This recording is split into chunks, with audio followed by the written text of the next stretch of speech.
This is The Top, where I interview entrepreneurs who are number one or number two in their industry in terms of revenue or customer base.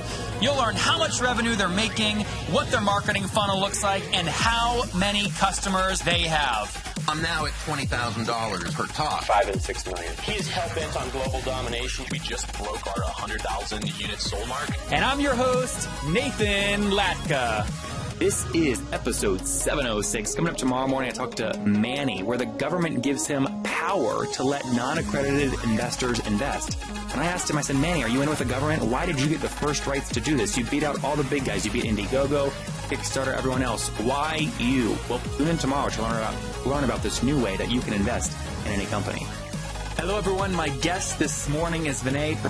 He's the CEO of Process Street, the simplest way to manage your team's recurring processes and workflows. You can easily set up new clients, onboard employees, and manage content publishing with his tool. He also co-hosts the podcast Business Systems Explored, where he goes deep dives into business systems with industry experts. If you see how other entrepreneurs structure their sales, recruitment, marketing, engineering teams, check out Business Systems Explored. All right, Vinay, are you ready to take us to the top? Yeah, I'm ready. Let's do it. All right, good. So tell us, well, we got a little taste of what Process Street is, but how would you describe it and how do you make money?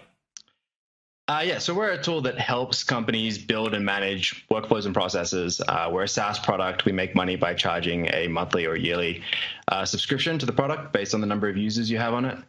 And so, like the kind of vision for the product is to make workflow really easy. And when you think of what workflow is, it's kind of two main parts. One is coordinating tasks. So who needs to do what when? And then the second is like coordinating data, because a lot of the time who needs to do what when depends on some type of data along the way. Mm-hmm. So there's been a lot of tools that have, and there's a lot of incumbents that have built workflow products. You know, all the big IT companies you can think of, Oracle, Microsoft, IBM, all have kind of incumbent solutions. But they've all come at it from a very enterprisey, textbook, how you kind of design a business process. And we're basically trying to come from a very user and intuitive perspective. So it's kind of like if you've never gone and studied business, if you don't have an MBA, if you've never drawn a flow diagram before, if you don't know what BPMN is, it doesn't matter. Like it's just intuitively, things need to get done in this order and this person needs to do this and when, and this is what I need to do now, right? So just kind of taking workflow and consumerizing it essentially. And what is the average customer paying you per month? We don't really publish that, but well, hold on, Vinay, come on. Your what do you know? Your price point's on your website. $12.50. Yeah, exactly. So our price point's on our website. We have between single user seats all the way up to hundreds of employees in a company, and then you can see our pricing on the website, which is currently $15 user a month. Yeah. So we only have 15 minutes, so I want to avoid the conversation of having you to like break down every single cohort. I'd rather just talk about averages. So I mean, are we talking the average customer is paying you $100 a month, or $2 a month, or $10,000 a month? What's the range? Yeah, it's 4 figures a year would be in that range of 4 figures a year. So between like kind of 2 and 5,000 a year. Got it. That's helpful. Good. So between 2 and 5,000 per year. And do you make them sign annual plans, or do you have a monthly product? So we have both options for pricing. We give you discounts and incentives for going on annual. We even do 2-year contracts as well on some of the bigger deals, just to get that cash up front. So yeah, we incentivize annual basically. Okay, got it. Per year, got it. And then give us more of the backstory here. So what year did you launch the company in?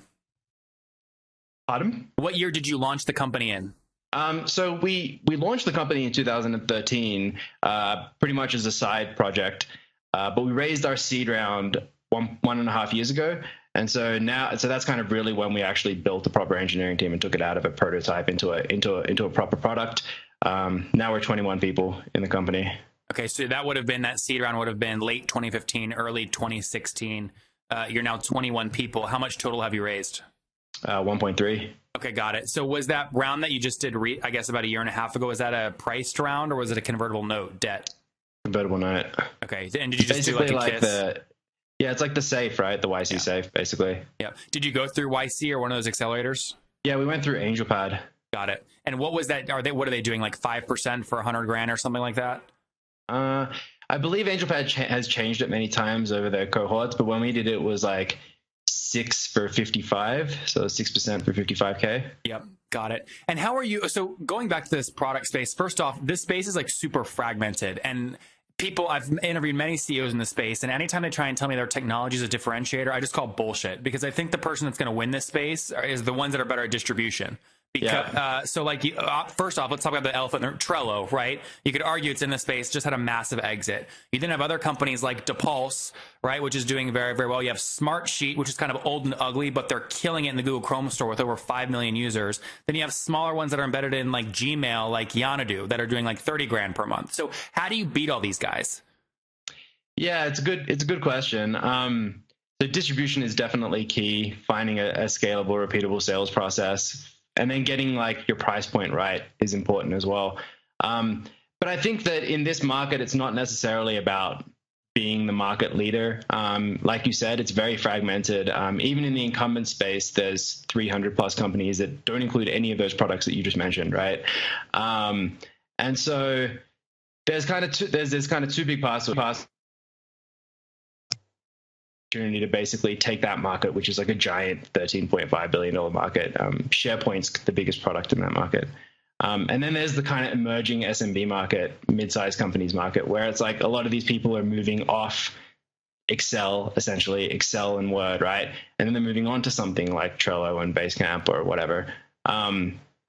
And so I don't think that you need to beat the companies. I think that you just need to be able to grab a large enough share of both the incumbent enterprises that are moving off and then the kind of new emerging. So let me change my question. What distribution are you going to go try and own? I mean, why is somebody going to find you and not find SharePoint?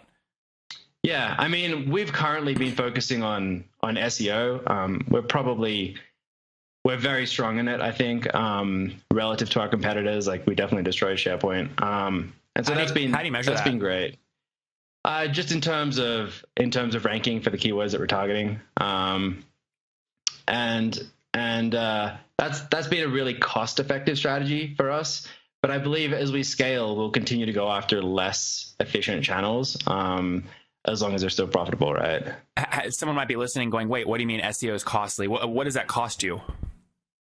So I basically have a marketing team, right? So I have a team of writers and marketers that help with distribution. And so it's pretty much like a flat cost for the team. We have some products or whatever that we use. And so it's relatively cheap because basically my lead volume of SEO increases every month from the same spend, right? So now our blog probably gets around 200,000 visits a month, and that's grown, kind of doubled each year, and the spend has pretty much been the same throughout that whole time.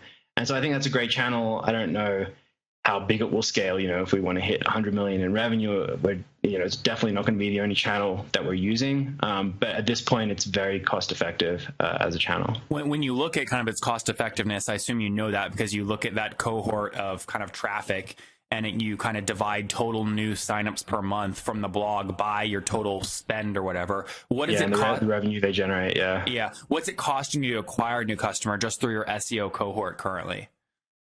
Yeah. It's about $150 right now. And that's really cheap. Because some of our customers can be much, much larger than that. Well, yeah, you said earlier your minimum annual price point is like $2,000, some up to $5,000. And if I take, is that right? No, so that's our average deal size, but our minimum is a one seat user, which is $150. Okay, so $2,000 is average across your entire customer base.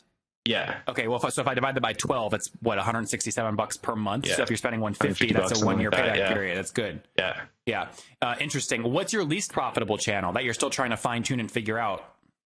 We're not really investing in other channels at this point. So what we're doing right now is kind of the marketing budget is being set, and we're essentially investing in sales, which are building our sales infrastructure around converting the leads. So we're investing deeper in the funnel versus investing at the top of the funnel, because until our whole sales infrastructure is really strong, we don't want to continue pouring money in the top of the funnel because to make sure the conversion rate and price point's right. Have you gotten to a point where you can predictably kind of guess what expansion revenue is for each new customer? if you're focused on bottom of the funnel stuff? Like we have an average, right? So we can look at like at an average across the customer base, but it does vary dramatically depending on the size of the customer, right? Yeah. Like for example, Smartsheet knows that when they get a $10 per month customer paying, call it 120 per year, they know that that's going to expand to at least $150 per year over year. Like, do you know some of those expansion numbers? We know like what the average expansion rate of our customer base as a whole has been. And we know we have a pretty healthy kind of expansion revenue as a portion of our new revenue that comes in each month. What is healthy though? I mean, help people understand that. For us, it's about, depending on the month, it's between 20 and 30%. So if I'm paying you $10 in month one, you can pretty much count on me going up to 12 or $13 the next month. And not necessarily the next month, but that's like what we're seeing as the percentage of our expansion revenue. Well, expansion revenue over what time period? A month or a year? Yeah, that's per month. But I guess if you average it out over all the customer bases, over the entire customer base, then you'd expect that, yeah. But you just told me that $10 doesn't go to $12 the next month. Well, yeah, that's the thing. It's not necessarily per customer, right? One customer could just... Sorry, on average. I'm saying on average. Yeah, exactly. Yeah. Okay, got it. Okay, interesting. And so of the 21 folks you have, how many of those are focused on either marketing or sales? 15. Okay, and is your price point high enough where you actually can have inside sales people putting a lot of time on closing deals? Not exactly, and that's something that we're going to be optimizing this year. That's a big focus of pretty much our number one focus this year is increasing our ACV. So we'll be rolling out some higher price points and products around that. Do you have to add features to like make yourself feel good about increasing price, or do you say, you know what, fuck it, we're going to triple the prices? We're going to do a little bit of both. I love that. Some people, that's one of the biggest things. Like people ask me to consult all the time, and I say, I don't do consulting, but all you have to do is on your pricing page, double all the prices. You can thank me later. I mean, it works almost every time. Yeah. Less support. Just something like that. Yeah, that's awesome. Okay, so you launched it 2014, again, 2013, up to 21 people now, $1.3 million raised. Where are you at now in terms of kind of total companies using you or total customers using you? We're between 500 and 1,000. Okay, so good range. So again, we'll just look at the minimum. If I take the 500 multiplied by, you said again, average, call it $2,000 per year. If I make that monthly, you're doing well over, call it $80,000 per month, right? In MRR? We're on our way there, yeah. Okay, so you maybe have some historical users that you let in kind of early at a cheaper price. Yep. Got it. Fair to say between 70 and 80K? Around that range, yeah. All right, fair enough. Good. What's your goal by the end of the year? Let's talk about it maybe that way. What's your goal to get to by December 2017 in terms of run rate? Yeah, so we want to raise an A round, say kind of Q1, Q2 next year, and the typical range for that is 1.5 to 2.5 ARR, kind of for A rounds at the moment. So that's kind of the range of our target. So you want to get to by December 2015 or 17 doing somewhere call it 150, 160, 170 grand per month, something like that. That would be nice. Yeah. Yeah. That's great. Good. And then you mentioned earlier marketing budget, but you'd only really talked about the people aspect of that. Are you spending on paid acquisition through like ads? No. So marketing budget is just you mean just people's salaries? Yeah. All right, guys, I talked about this earlier, but I schedule like so many meetings it would blow your mind. I mean, all my podcast interviews, right? Hundreds of entrepreneurs I talk to monthly. I schedule, and you know what? I do it so efficiently. I get them all to agree to my calendar, so all the calls are back to back to back. That means I'm not switching in between tasks all day long. I get them to batch so that I can be very efficient. It's so critical. I use a tool called Acuity Scheduling to do this at nathanlatka.com/schedule. It eliminates the back and forth between me and people I'm trying to meet with. It makes it very simple. And most importantly, they help me keep my no-show rate very low because they send out reminders. Helps you look very professional. So go to nathanlatka.com/schedule to sign up. And you get a great deal. You guys know this. I hit people hard. I make great deals. And Gavin, the CEO, has given us a great deal. If you sign up like normal people, okay, on their website, you only get a 14-day free trial. If you use my link, nathanlatka.com/schedule, you get 45 days free. Okay, it's the best. It's free. Go to nathanlatka.com/schedule right now to sign up, and I'll see you there. All right, dude, let's wrap up here with the famous 5. You ready? Let's do it. Number 1, what's your favorite business book? Good question. I mean, 4 Hour Work Week was one of my initial inspiration books. I think Hard Things the Hard Way has been. You mean Ben's book, Hard Thing About the Hard Things? Exactly. Yeah, Hard Things About the Hard Things. That's been kind of a more relevant book to me recently, I think. So I think it depended on my stage, but those are 2 big standout ones. Number 2, is there a CEO you're following or studying right now? Yeah, a lot. Elon Musk, always follow. I follow quite a lot of the SaaS CEOs like Larry Ellison and Mark Benioff. You listen to my show? But hey, there's a right answer to this question. All right, what's your favorite online tool? Process Street, of course. No, besides your own. We use a CRM called Close.io. I like it a lot. Yep, Close.io, and I believe that's with Stelly runs that, right? Yep, exactly. We actually have an episode of our podcast with him.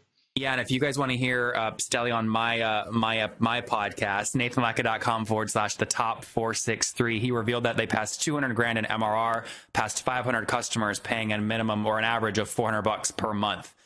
So listen to that one and listen to Vinay's version on what's it called? Better, or was it again? Better Business Systems Explored. Business Systems Explored. Good. All right, number 4. How many hours of sleep do you get every night? 8. And what's your current situation? Married, single? Do you have kids? I have a girlfriend. Okay, so not married, no kiddos yet. And how old are you? Yeah. 31. 31. All right, take us home, man. Take us back 11 years. What do you wish your 20-year-old self knew? That you could make money on the internet.